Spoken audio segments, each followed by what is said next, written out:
ബാബ Vanga ബൾഗാരിയയിൽ ജീവിച്ചിരുന്ന ഒരു blind ആയ സ്ത്രീയായിരുന്നു. ഇവർക്ക് ഭാവിയിൽ നടക്കാൻ പോകുന്ന കാര്യങ്ങൾ മുൻകൂട്ടി പ്രവചിക്കാനുള്ള അപൂർവ സിദ്ധി ഉണ്ടായിരുന്നു. 2004 സുനാമിയും ബരാക് ഒബാമയുടെ സ്ഥാനക്കയറ്റവും ഇന്ദിരാഗാന്ധിയുടെ മരണവും ഉൾപ്പെടെ ഇവർ പ്രവചിച്ചിട്ടുള്ള മിക്ക കാര്യങ്ങളും നടന്നിട്ടുണ്ട്.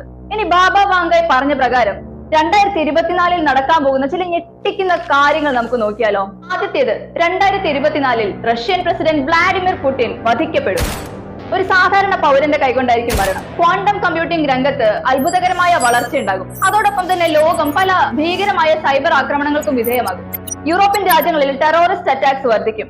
അതോടൊപ്പം ഒരു വലിയ രാജ്യം ഒരു ബയോളജിക്കൽ വെപ്പൺ നിർമ്മിക്കുകയും അത് വെച്ച് പല ആക്രമണങ്ങൾ നടത്തുകയും ചെയ്യും. ആ രാജ്യം ഏതാണെന്ന് നമുക്ക് ഊഹിക്കാല്ലേ. 2024 കോവിഡിനേക്കാൾ വലിയ എന്തോ ഒരു മഹാമാരി ലോകമെമ്പാടും പരക്കുമെന്നാണ് പറയുന്നത്.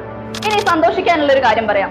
ക്യാൻസർ, അൽഷൈമേഴ്സ് പോലുള്ള മാറാവ്യാധികൾക്ക് 2024 വൈദ്യശാസ്ത്രം ശാശ്വതമായ പരിഹാരം കണ്ടുപിടിക്കുമെന്നും അവർ പറയുന്നുണ്ട്. നോക്കിയറിയാം.